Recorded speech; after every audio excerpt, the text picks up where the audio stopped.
پھر ایک دن 23 نومبر 1972 جمعرات کا دن تھا، میرے والد باہر سے اندر آئے، میں ناشتہ کر رہا تھا تو ان کے ہمارے یہاں وہ کھلا چولا کرتا ہوتا ہے اور اس وقت چادر باندھتے تھے، شلوار کا رواج نہیں تھا، اس 70s کی بات ہے، پگڑی کھول کے انہوں نے یہاں رکھی ہوئی تھی، مجھے ایسے دیکھا اور کہنے لگے یہ تو مولوی بننا ہے تو میرے گھروں نکل جا۔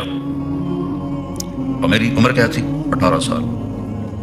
18 سال کا کے بچے میں ذمہ دارہ ماحول میں چوں کرنے کی بھی ضرورت نہیں ہوتی باپ کے سامنے، تو میرا نوالا میرے ہاتھ سے گر گیا، ناشتہ کر رہا تھا، اور ساتھ ہی میرے خاموش آنسو فریادی بن کر باہر نکل آئے۔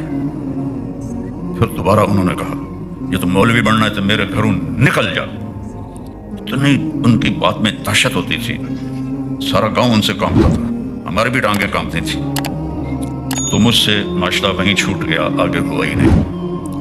تو جو میری ماں تھی وہ اس معاملے میں میرے باپ سے بھی سخت تھی کہ تینوں مولوی نہیں بڑھن دے منا، تینوں ڈاکٹر بناؤں ہے۔ لیکن جب انہوں نے دیکھا نا میرے آنسو اور میرے باپ کے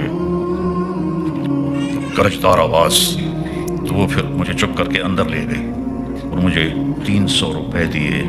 1971 کی بات ہے، 300 روپے بہت بڑا پیسہ تھا۔ کہنے لگے جا میں راضی ہوں۔ تو آپ سوچیں ایک بچہ جو اتنے ناز و نام میں پلا ہو، نوکروں کی فوجیں ہوں، محل جیسے گھر ہوں، سواریاں ہوں، اور اس کو گھر سے باپ نکال دے تو اس کے آگے تو بلائنڈ ہے سب کچھ، کدھر جاؤں، کہاں جاؤں، کہاں پناہ ملے گی۔